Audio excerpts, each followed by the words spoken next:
Bonjour, c'est Clémentine Portier-Kaltenbach. Bienvenue au cœur de l'histoire.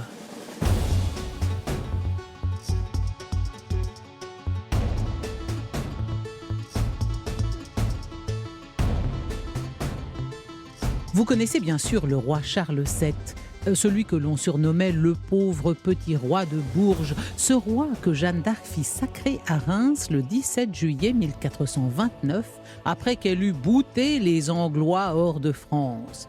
Le successeur de ce roi Charles VII sera Louis XI, auquel une sinistre réputation colle à la peau, quoiqu'il fût l'un des plus grands souverains de notre histoire. Eh bien, Charles VII et son fils Louis XI offrent l'exemple le plus édifiant de mésentente père-fils de toute l'histoire de la monarchie française. C'est cette histoire familiale compliquée que je vais vous raconter dans ce nouvel épisode, cette fois-ci en 3 parties. Charles VII est fou de colère. Son fils Louis vient de s'en prendre publiquement à sa favorite Agnès Sorel. Il l'a menacée, l'a poursuivie dans sa chambre, l'épée à la main, et l'a giflée. Cette fois, c'en est trop. Dauphin de France ou pas, ce fils insupportable doit être sévèrement puni. Mais au fait, ce fils, qui est-il au juste et pourquoi ses relations avec son père sont-elles aussi mauvaises ? Louis naît le 3 juillet 1423. Quand il est enfant, son père n'est encore que le pauvre petit roi de Bourges qui touche alors le fond de la détresse. Louis passe une enfance solitaire entre les grandes murailles du château de Loches. Il ignore absolument tout de l'amour qui lie généralement un enfant à ses parents. Il trouve un exutoire à ce manque d'affection chez les animaux, chiens, chats, oiseaux, pour lesquels il aura toujours une passion. À 10 ans, il quitte Loches pour Amboise. Dans ces années-là, père et fils ne se voient guère. Pour Charles, son fils est insignifiant. Quant à Louis, il n'éprouve pour l'auteur de ses jours ni affection ni respect. À distance, il est humilié pour ce père qu'il juge faible, qui se laisse guider par des favoris cupides et ne représente plus rien. Dans une terminologie plus contemporaine, on dirait que Louis considère son père comme un loser indigne de sa fonction. Mais voilà qu'en quelques années à peine, tout va changer. Ragaillardi par les victoires de Jeanne d'Arc, légitimé par son sacre à Reims le 17 juillet 1429, Charles, le petit roi falot, effacé, va devenir comme par enchantement Charles VII, dit le victorieux. C'est en 1436, avec le mariage de Louis, que les relations père-fils vont vraiment dégénérer. Depuis l'âge de 5 ans, Louis est fiancé à Marguerite Stuart, de 2 ans sa cadette, fille de Jacques Ier Stuart, roi d'Écosse. En grandissant, Louis s'est mis à détester cette future épouse que lui a imposée son père, puis à s'en désintéresser totalement. Puisque c'est ce père indifférent qu'il a choisi pour lui, elle ne peut pas lui plaire. Les choses vont prendre un tour injurieux au moment du mariage, le 24 juin 1436. Louis a alors 13 ans. Pour l'époque, il n'est donc déjà plus un enfant, mais un jeune homme. Charles va commettre l'erreur psychologique d'organiser ce mariage à l'économie. En temps normal, même pour un petit vicomte, on organisait un vague tournoi. Mais là, rien. Pour son propre fils, futur roi de France, Charles compte ses sous comme un vulgaire boutiquier. Pire encore, il ne se présente à la chapelle que quelques minutes avant la cérémonie et ne s'est même pas changé pour venir. Il est vêtu de l'habit gris qu'il porte pour monter à cheval et a gardé au pied ses bottes crottées et ses éperons. Bref, il donne à son fils le sentiment que ce mariage, qu'il a pourtant lui-même arrangé, est une formalité barbante dont il se serait bien passé et qu'il convient d'expédier le plus rapidement possible entre une partie de chasse et le prochain souper. En cette occasion, qui aurait pu les rapprocher, le roi Charles VII ne manifeste ni affection ni intérêt et ne respecte pas le service minimum qu'un roi doit au dauphin, qu'un père doit à son fils.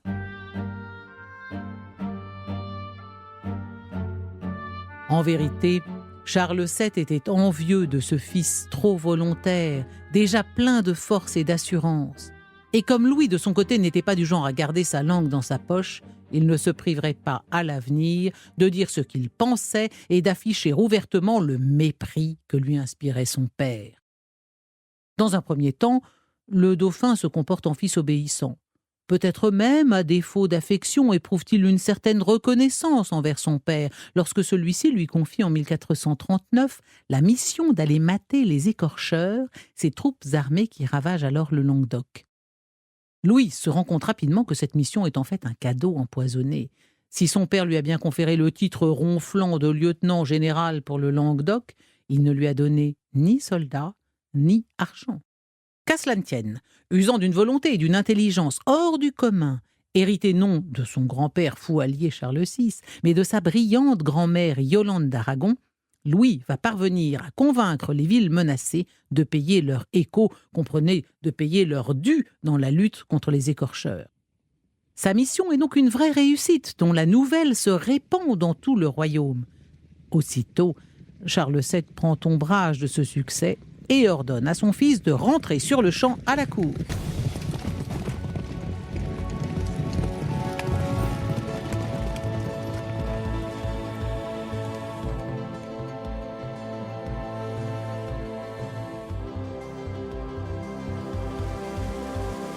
Cette nouvelle humiliation a des conséquences immédiates.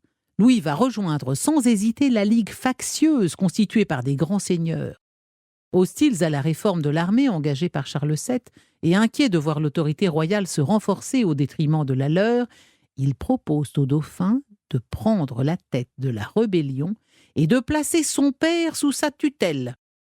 Louis s'engage sans état d'âme dans une révolte que l'histoire retiendra sous le nom de Praguerie, en référence à la révolte à Prague des Hussites, eux aussi des grands seigneurs pour la plupart, au début du XVe siècle.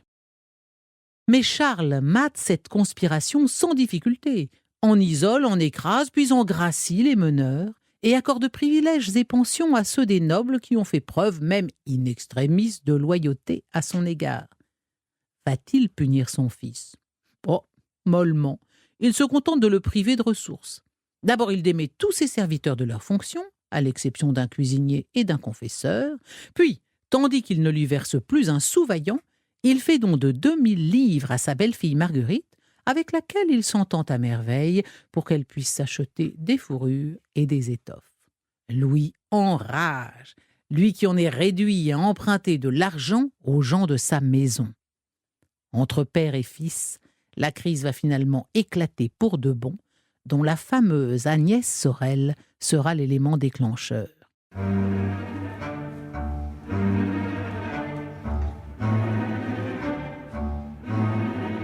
Avec Agnès Sorel, pour la première fois dans l'histoire de France, une maîtresse du roi occupe la place officielle de favorite. Cette liaison adultère, affichée au grand jour, constitue un scandale ahurissant que nul roi très chrétien n'avait encore assumé. Charles sera le premier. Alors que ses prédécesseurs cachaient leur maîtresse, Charles, lui, va constituer avec Agnès un véritable second ménage à côté du ménage royal. Ils vivront 5 années de bonheur, abritant leurs amours dans de petites demeures bourgeoises ou de petits châteaux comme Razilly, Roberdeau, le château de Loches ou encore Bois-Trousseau près de Bourges. Ainsi donc, comme si Louis n'avait pas essuyé suffisamment de vexations et de rebuffades de la part de son père, voici maintenant que celui-ci s'affiche publiquement à la cour avec la ravissante Agnès. Tout dévoué à sa mère, reine irréprochable, effacée et docile, qui subit en silence l'humiliation d'un scandale jusqu'alors inédit à la cour de France, Louis juge tout bonnement insupportable le spectacle de son père, roucoulant béatement avec une donzelle en âge d'être sa fille, d'autant que celle-ci s'enhardit jusqu'à lui donner des conseils politiques. On imagine sans peine le dauphin rongeant son frein, remâchant sa haine et son mépris envers un père énamouré, totalement inféodé à sa dulcinée, un père trop occupé à jouer les jolis cœurs pour se soucier des enfants nés de son mariage, mais qui aura 4 filles de sa jeune maîtresse, en comptant celle que portait Agnès lorsqu'elle est morte à Jumièges le 14 février 1450, à l'âge de 25 ans. La naissance de toutes ces demi-sœurs doit être dure à avaler pour Louis et ses frères et sœurs, qui découvrent à contre-cœur les joies de la famille médiévale recomposée. Au Au cours de l'été 1445, Marguerite Stuart, dite aussi Marguerite d'Écosse, meurt à Châlons à l'âge de 20 ans. Débarrassé d'une épouse dont par chance il n'avait pas encore eu d'enfant, Louis se retrouve veuf à seulement 22 ans. À la cour, dans une situation difficile pour ses proches et lui-même, Agnès et ses alliés, à commencer par le sénéchal Pierre de Brézé, exerçant sur le roi un pouvoir absolu, le dauphin Louis s'efforce de faire bonne figure. Son père lui est hostile, il le sait, mais il sait surtout que, n'étant pas fils unique, il n'est pas irremplaçable. Il essaie donc de se montrer aimable avec sa belle-mère, qui, rappelons-le, n'a jamais qu'1 an de plus que lui. Dans un livre intitulé « Aventurier et favorite », l'historien Philippe Erlanger prétend que Louis aurait été jusqu'à tenter de la séduire et qu'il lui aurait fait dans ce but de splendides présents. Mais la belle l'aurait envoyé sur les roses, faisant de lui son ennemi mortel. On comprend un peu Agnès, car même si Charles VII est un peu âgé pour elle et loin d'être séduisant, Louis XI, pour le coup, est particulièrement laid. C'est du moins ce qu'écrit son proche conseiller, Philippe de Comines. Il était laid, bavard, disgracié, débile, superstitieux, avait un nez bossué, démesurément long. Ses jambes étaient grêles et déformées, sa démarche embarrassée. Il était nerveux, impatient, et il lui fallait de grands efforts de volonté pour dissimuler le désir et la haine qui le rongeaient. Cette description de Louis XI devait remonter à l'époque où Comines était encore chroniqueur officiel des ducs de Bourgogne. Passé en 1472 au service de Louis XI, qu'il admirait profondément, il deviendra sans doute un peu plus élogieux à l'égard de son employeur. Ayant échoué dans sa tentative de se concilier les bonnes grâces d'Agnès, Louis se met alors à comploter. Il ourdit toutes sortes de plans, rêve de se débarrasser d'Agnès, de tuer le sénéchal de Brézé, de faire enlever le roi. Il ira même jusqu'à recruter quelques hommes de main.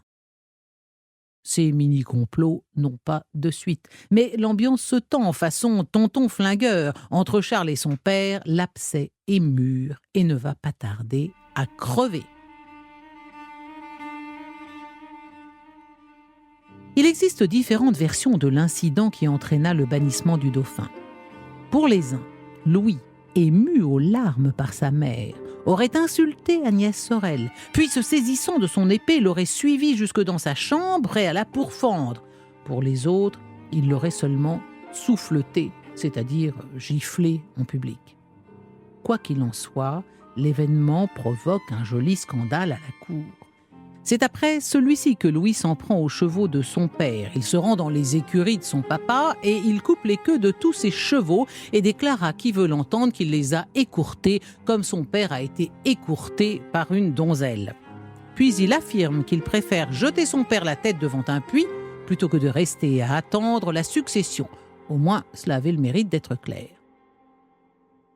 Las d'héberger sous son toit un fils aussi déplaisant et hostile, Charles VII prend la décision non pas de l'expédier dans sa chambre comme on le ferait aujourd'hui d'un ado rebelle, mais de le bannir dans son apanage, c'est-à-dire en Dauphiné, terre qui depuis le traité de Romans de 1349 revient toujours au fils aîné du roi et dont ce dernier tient le beau nom de dauphin.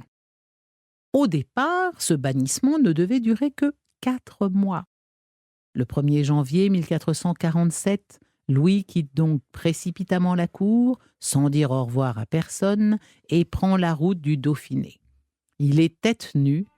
Au moment de franchir le pont, il crie « Par cette tête qui n'a point de chaperon, je me vengerai de ceux qui m'ont mise hors de ma maison !»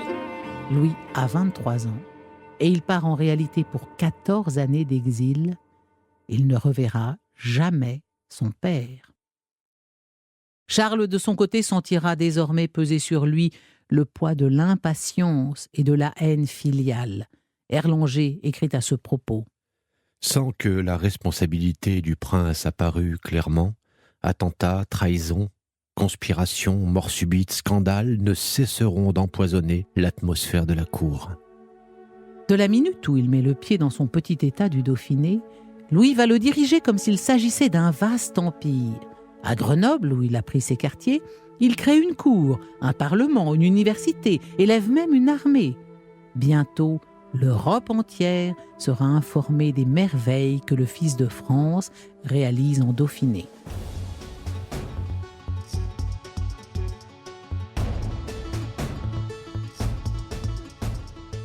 Si cette plongée dans l'histoire vous a plu, parlez-en autour de vous et faites-moi part de vos commentaires sur le groupe Facebook Au cœur de l'histoire. Je vous lirai, je vous répondrai. Ce podcast est une création Europe 1 Studio. J'ai écrit l'épisode que vous venez d'entendre. La réalisation est signée Oscar Vater. Pour ne rater aucun épisode, abonnez-vous sur Apple Podcasts, Spotify, Deezer ou la plateforme sur laquelle vous écoutez habituellement vos podcasts. Et si vous souhaitez aller plus loin, la bibliographie de cet épisode vous attend sur le site d'Europe 1. Je vous retrouve demain pour la deuxième partie de mon récit Au cœur de l'histoire consacré à Louis XI.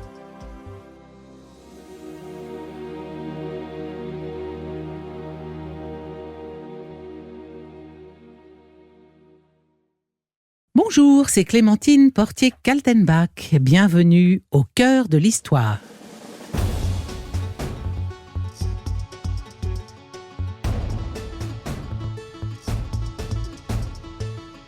Vous connaissez bien sûr le roi Charles VII, celui que l'on surnommait le pauvre petit roi de Bourges, ce roi que Jeanne d'Arc fit sacrer à Reims le 17 juillet 1429, après qu'elle eut bouté les Anglois hors de France. Le successeur de ce roi, Charles VII, sera Louis XI, auquel une sinistre réputation colle à la peau, quoiqu'il fût l'un des plus grands souverains de notre histoire. Eh bien, Charles VII et Louis XI offrent l'exemple le plus édifiant de mésentente père-fils de toute l'histoire de la monarchie française. C'est cette histoire familiale compliquée que je vais vous raconter dans ce nouvel épisode, cette fois-ci en 3 parties.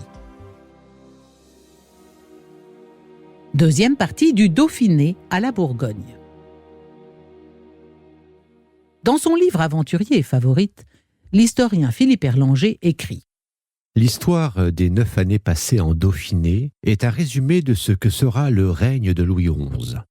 Rien ne manque, ni les réformes, ni les féodaux domptés, ni les évêques contraints à l'hommage, ni la création de la poste, ni l'ouverture des routes et des foires, ni l'impulsion donnée au commerce et à l'industrie, ni la fondation d'une université, celle de Valence, ni les lettres de noblesse répandues à foison. Pendant ces 2 premières années dauphinoises, père et fils, qui ne sont pas mécontents d'être débarrassés l'un de l'autre, s'apaisent quelque peu et tentent de donner à leurs relations à distance les apparences d'une certaine cordialité. On se fait de petits cadeaux. En janvier 1449, Louis offre même à son père un léopard. Mais en janvier 1451, l'affaire Jacques Coeur va venir tout gâcher. Jacques Coeur, c'est cet homme puissant et richissime que l'on va accuser d'avoir détourné de l'argent. Il faut rappeler qu'Agnès Sorel est morte dans des conditions étranges 1 an auparavant et que Jacques Coeur, mais aussi Louis, ont été suspectés de l'avoir empoisonné. Que Louis, depuis sa lointaine province, prenne le parti du grand argentier qui vient d'être mis en accusation, voilà qui est un motif d'irritation supplémentaire pour Charles VII. Sur ces entrefaits, le dauphin va précipiter la brouille en demandant à son père l'autorisation d'épouser la fille du duc de Savoie. La Savoie est toute proche du Dauphiné. Une alliance avec elle ferait bien les affaires de Louis et celle d'une province coincée entre les cantons suisses et le puissant roi de France. Louis adresse lettre sur lettre, émissaire sur émissaire à son père en vain. Charles fait la sourde oreille. Il ne veut pas d'une alliance entre Savoie et Dauphiné à la frontière de son propre royaume. Et puis n'a-t-il pas déjà proposé à son trublion de fils une épouse portugaise ou anglaise ? Il finit par lui faire savoir qu'il est formellement opposé à cette alliance qu'il juge inopportune. Puisque c'est comme ça, Louis se mariera sans son autorisation. Or, une telle chose est non seulement inadmissible, mais absolument impensable. Une fois de plus, Louis va beaucoup trop loin. Tentons de nous représenter le tour tragicomique que prennent les événements. Un père roi de France, rendu furieux par le mariage de son fils, décidé sans son accord, n'est pas convié à la noce et envoie sur place l'un de ses fonctionnaires, un héros d'armes, chargé d'empêcher coûte que coûte la cérémonie qui doit avoir lieu à Grenoble le 9 mars 1451. L'émissaire arrive un jour trop tard. Cette alliance injurieuse pour le roi de France est donc nouée, à défaut d'être consommée. Il faut signaler que le marié a 28 ans et que la mariée, Charlotte de Savoie, n'en a que 9. Pour se venger de cet affront, Charles VII, comme il l'avait fait à l'époque de la Praguerie, supprime la pension de Louis, confisque les divers territoires qu'il possédait en France et fait pression sur le duc de Savoie pour qu'il prenne ses distances. Le roi est tellement furieux de voir se constituer à ses frontières une alliance hostile qu'il envisage, dit-on, de déshériter Louis au profit de Charles, son frère cadet. Louis sent passer le vent du boulet. Dans les mois qui suivent son mariage, il adresse à son père plusieurs lettres obséquieuses dans lesquelles il se déclare prêt à lui présenter des excuses circonstanciées, ce qui ne l'empêche pas d'ailleurs de faire circuler au même moment des libelles accusant Charles VII d'avoir des mœurs dissolues. Entre père et fils, on est constamment dans un double jeu. De toute façon, il est trop tard. Charles a déjà entrepris d'expédier des troupes en Dauphiné et en Savoie.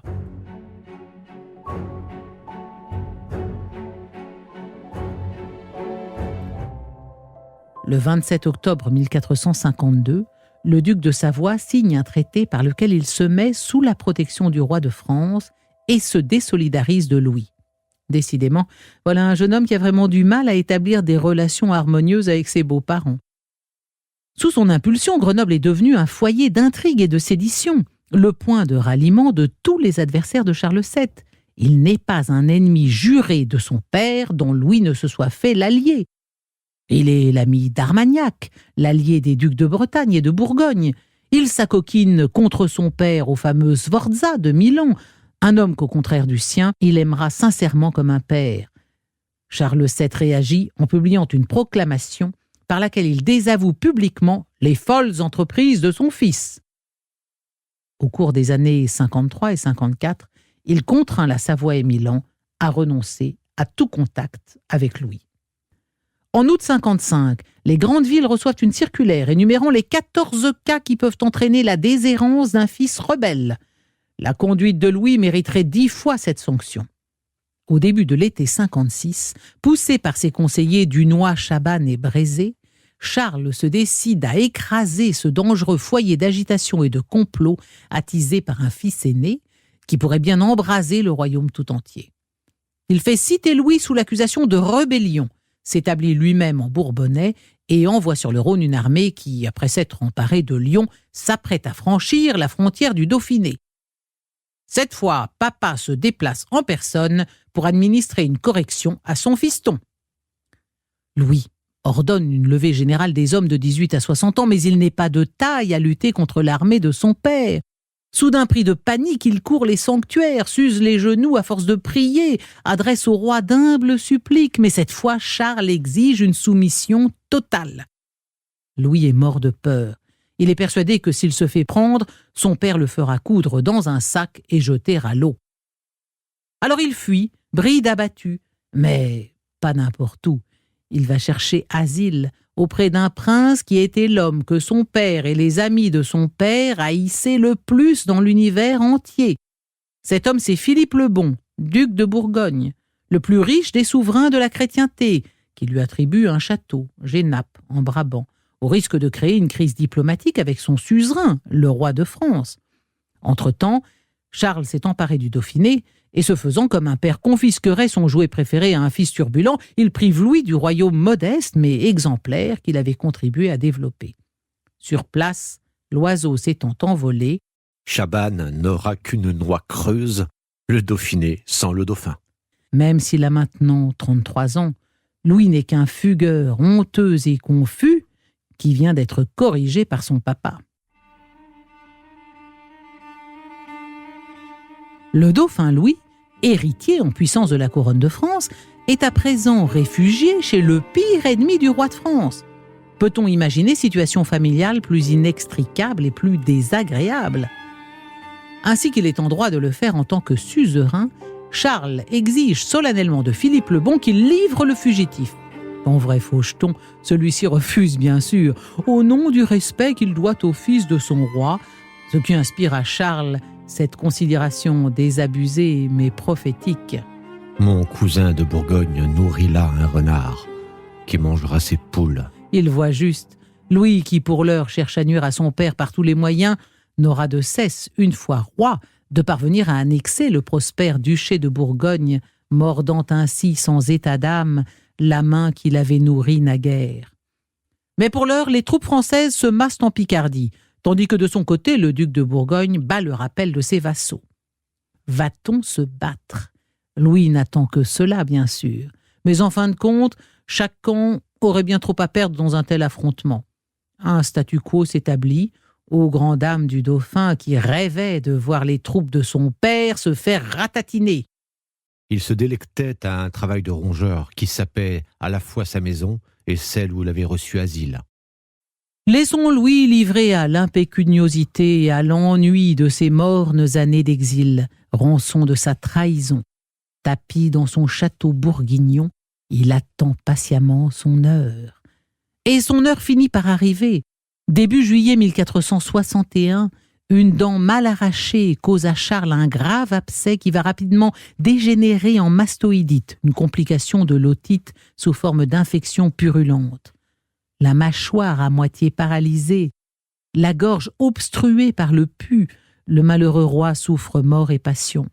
À la douleur physique s'ajoute bientôt la faim, car étant absolument persuadé que l'on veut l'empoisonner, il refuse obstinément de s'alimenter. Il va donc endurer une longue et très douloureuse agonie dans les souffrances conjuguées de l'infection et de l'inanition. Dans la matinée du mercredi 22 juillet 1461, meurt à 59 ans au château de Mehun-sur-Yèvre celui qui fut à la fois le pauvre petit roi de Bourges et Charles le victorieux. Au moment du décès de son père, Louis se trouve toujours en Bourgogne. La nouvelle lui parvient 3 jours plus tard. On a raconté qu'il ne put s'empêcher de laisser éclater sa joie, ce qui scandalisa les Bourguignons. Vrai ou faux, ce qui est en tout cas avéré, c'est qu'après avoir fait célébrer pour son père une messe de requiem, il partit à la chasse l'après-midi même. Après tout, Charles ne venait-il pas lui aussi de la chasse, lorsque 25 ans auparavant il avait fait acte de présence à son premier mariage ? Eh bien, Louis ne serait pas plus royaliste que le roi, et se contenterait à son tour de faire acte de présence au service funèbre de son père. Dans la famille service minimum, je demande le père et le fils, Charles VII et Louis XI. Dès le lendemain, Louis se met en chemin pour la France. Il n'assistera pas aux obsèques de son père, mais fera assurer un second office funèbre en son hommage, juste avant son propre couronnement, le 15 août 1461. Voilà, l'ennemi juré de Louis XI vient de mourir. Impossible de ne pas céder à une certaine tristesse en songeant à ce père et ce fils qui jamais ne parvinrent à s'entendre, qui vécurent chacun dans son coin 14 années durant et ne se revirent jamais. L'ombrageux dauphin devient à 38 ans le très chrétien roi de France, Louis le XI. Sa première décision consiste à destituer les hauts dignitaires qui ont servi son père. Il s'entoure ensuite de ministres choisis dans la bourgeoisie, triple également les impôts, mais va encourager le commerce et l'industrie, créer des routes, multiplier les foires, annexer des territoires qui créeront la France moderne. Il va étouffer dans l'œuf la rébellion des cités qui croient pouvoir protester contre la pression fiscale à laquelle leur nouveau roi entend bien les soumettre. Dans ces conditions, les postulants à la fonction de nouveau pire ennemi de Louis XI ne vont pas manquer, à commencer par son petit frère Charles, duc de Berry, auquel il confisquera la Normandie. Charles, homme de paille des seigneurs mécontents, prendra la tête d'une ligue du bien public opposée aux décisions de son frère aîné, avec un certain duc de Charolais, mieux connu sous le nom de Charles le Téméraire. Louis eut-il vent des dernières paroles de son père. Elles avaient été terribles. « Je remets à Dieu la vengeance de ma mort. » En disant cela, n'exhortait-il pas Dieu à le venger de son propre fils, comme si Dieu avait pour vocation d'exaucer des dernières volontés aussi peu conformes à sa parole ? Erlanger écrit Louis se serait-il incliné devant un père dont l'âme eût été à la hauteur de sa fortune ? Ce n'est pas impossible. Dès l'origine, le mépris a eu dans ses révoltes une part égale à celle de l'ambition. Restait une grande question. Après avoir été lui-même le fils ingrat, impatient et comploteur d'un père médiocre, comment allait se comporter Louis XI quand lui-même deviendrait père de famille ?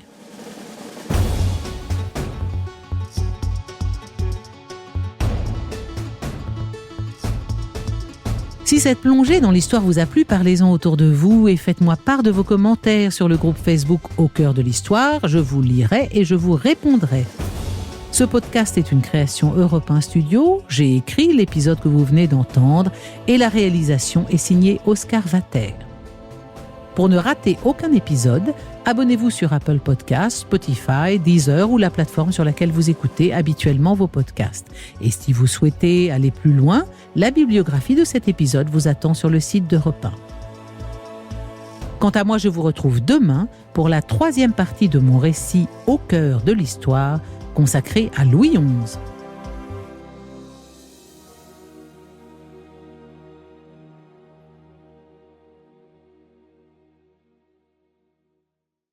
Bonjour, c'est Clémentine Portier-Kaltenbach.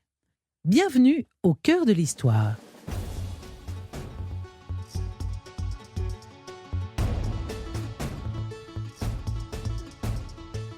Vous connaissez bien sûr le roi Charles VII, celui que l'on surnommait le pauvre petit roi de Bourges, ce roi que Jeanne d'Arc fit sacrer à Reims le 17 juillet 1429, après qu'elle eut bouté les Anglois hors de France. Le successeur de ce roi Charles VII sera Louis XI, auquel une sinistre réputation colle à la peau, quoiqu'il fût l'un des plus grands souverains de notre histoire. Eh bien, Charles VII et Louis XI offrent l'exemple le plus édifiant de mésentente père-fils de toute l'histoire de la monarchie française. C'est cette histoire familiale compliquée que je vais vous raconter dans ce nouvel épisode, cette fois-ci en 3 parties. 3e partie, Louis XI, père indigne. On pourrait croire qu'ayant lui-même beaucoup souffert de l'indifférence de son père, Louis XI aurait à cœur de ne pas reproduire les mêmes erreurs et de se montrer meilleur père que lui. Pensez-vous, il va tout au contraire se montrer bien pire. Dans ses mémoires historiques publiés en 1782, Jean-François Dreux du Radier nous résume la situation par cette impitoyable formule.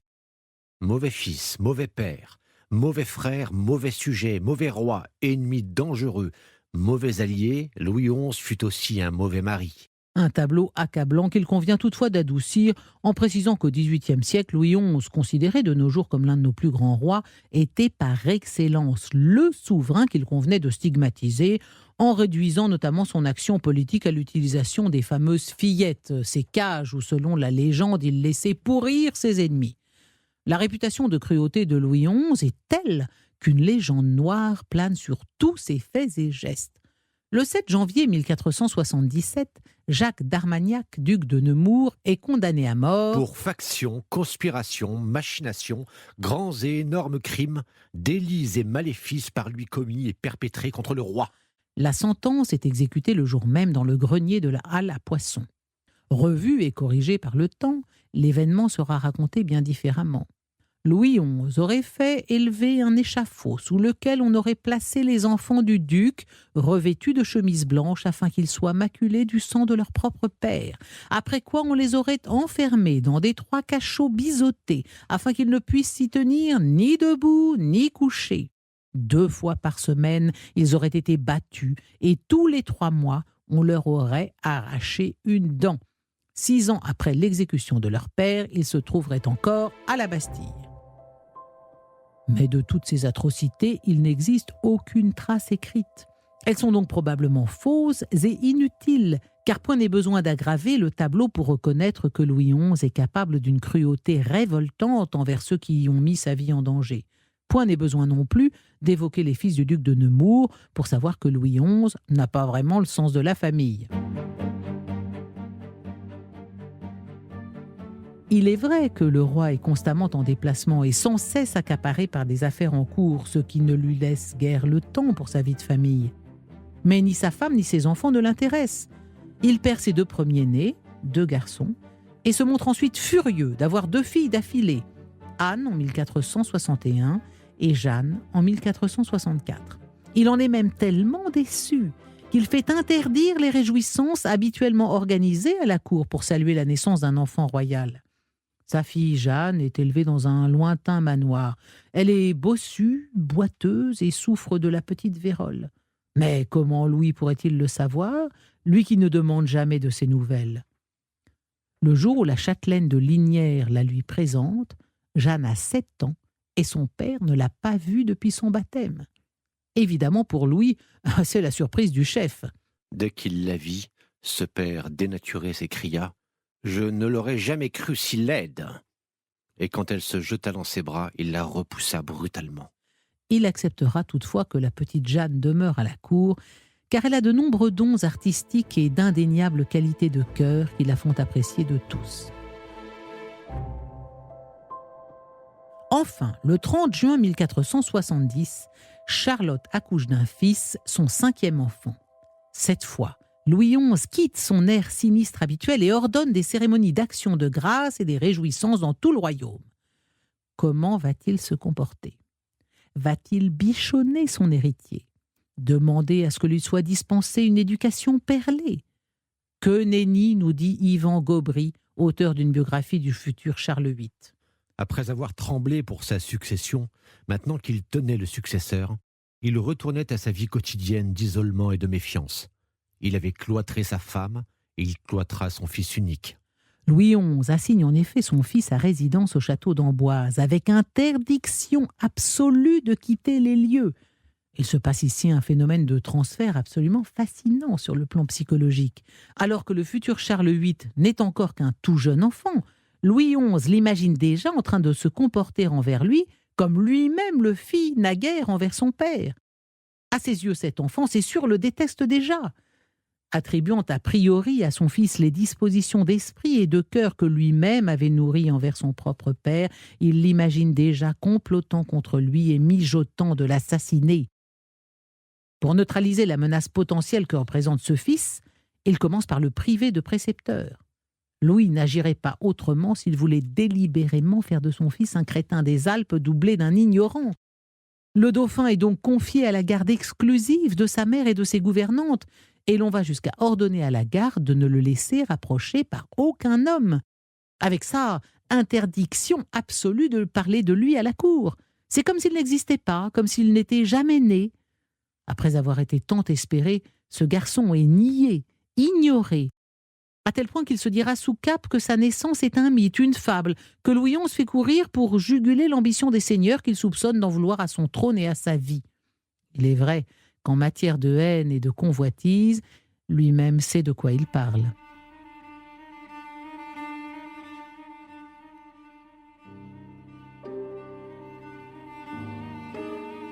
Injuste autant qu'absurde, l'attitude de Louis XI vis-à-vis de son fils est manifestement pathologique.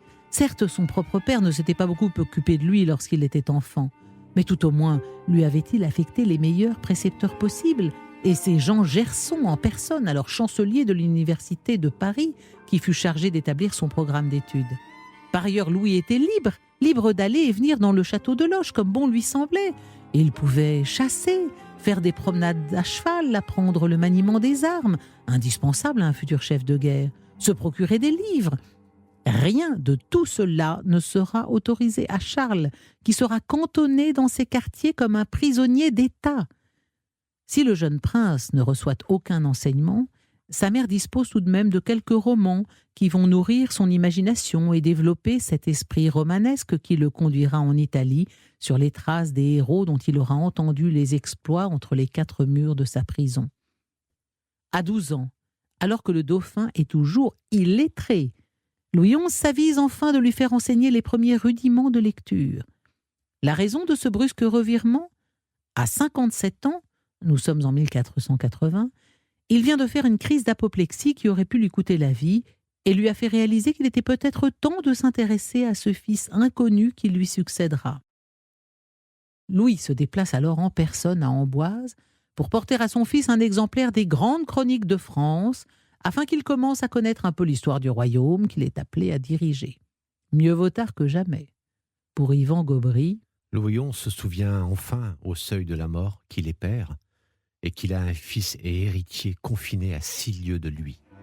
cette première entrevue, brève et empruntée, entre deux êtres qui ne se connaissent pour ainsi dire pas, sera suivie le 21 septembre 1482 d'une autre rencontre, plus officielle, au cours de laquelle le roi se dira frappé par la juvénilité du dauphin, qui lui semble faire bien plus jeune que son âge, et par sa pâleur maladive. Après quoi, Louis adresse à son fils un pensum sur l'histoire du royaume de France, sur la façon dont lui-même l'a agrandi et sur la manière dont Charles devra le gérer. Il présente en quelque sorte à son héritier son propre testament politique.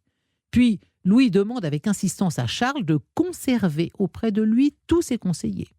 Évidemment, Charles n'en fera rien. Sentant leur dernière heure arriver, les rois de France exigent toujours ce genre de choses de leurs fils, mais jamais ils ne sont obéis. Il est d'ailleurs touchant de voir avec quelle opiniâtreté tous persistent à donner in extremis des directives qu'eux-mêmes, en des circonstances similaires, s'étaient empressés de faire passer à la trappe. À l'occasion de cette cérémonie, le dauphin fait tout de même à son père une émouvante déclaration de fidélité. Peut-être Louis XI eut-il alors un semblant de remords de s'être désintéressé à ce point de ce gentil garçon, d'avoir voulu le maintenir captif et d'avoir délibérément négligé son éducation. Pourtant, même après cet événement, le roi ne tentera pas de nouer une relation un peu plus intime avec son fils. Il aurait pu lui proposer de faire un petit tour avec lui dans le jardin, d'avoir un moment de complicité à deux. Trop tard. Le souverain est déjà trop faible et de toute façon, il ne sait pas faire. Louis XI meurt le 3 août 1483. Sur le bilan de ce règne, Paul Murray Kendall écrit dans la biographie qu'il dédie au roi « Après 20 ans de règne, il se sera taillé en France une autorité telle qu'aucun de ses prédécesseurs n'en avait connue jusque-là. » 3 mois après sa mort, le 1er décembre 1483, son épouse Charlotte de Savoie le suit dans la tombe. Charles VIII se retrouve donc orphelin à 13 ans et va devoir passer 1 an sous la tutelle de sa sœur aînée, Anne de Beaujeu, avant d'être en âge de régner. Ayant passé ses jeunes années à rêver d'Italie plutôt que d'apprendre à lire et à écrire, son règne de 15 ans sera presque uniquement consacré à la conquête du royaume de Naples et pour y parvenir, à la domination de l'ensemble de l'Italie. À son sujet, Murray Kendall est sans appel. C'est un benêt inoffensif, amoureux des plaisirs. Contrairement à son grand-père Charles VII et à son père Louis XI, Charles VIII fut pourtant un homme de cœur, très affectueux et jouissant d'un heureux caractère, ce qui lui valut d'ailleurs le surnom de Charles l'Affable. Sans doute, mais ce n'est pas de cette étoffe-là que l'on fait les grands rois. En conclusion, revenons en quelques mots sur Louis XI. Dans sa jeunesse, tous les éléments sont réunis pour réaliser un bon psychodrame familial. Une enfance solitaire, un père faible qu'il méprise et qui contrecarre par jalousie tout ce que son fils peut faire de bien, une mère effacée, une jeune belle-mère à la beauté éclatante, des demi-sœurs à jalouser, lui-même étant bien plus intelligent et plus ambitieux qu'un père qu'il piaffe de remplacer.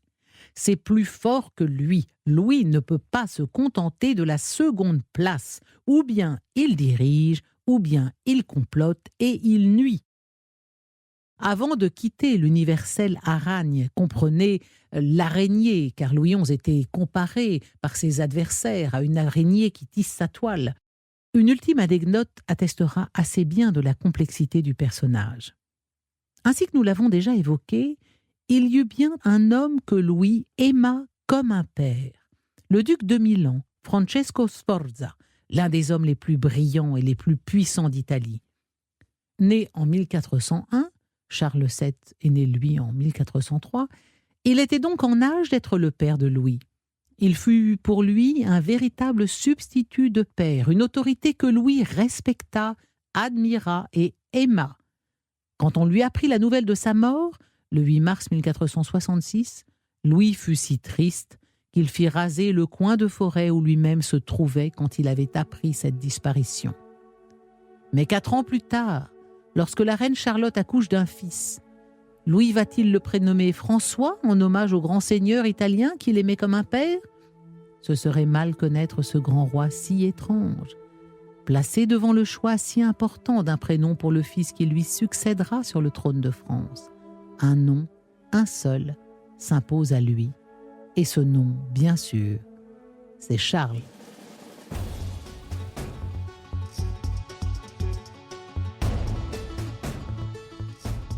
Si cette plongée dans l'histoire vous a plu, parlez-en autour de vous et faites-moi part de vos commentaires sur le groupe Facebook Au cœur de l'histoire. Je vous lirai et je vous répondrai.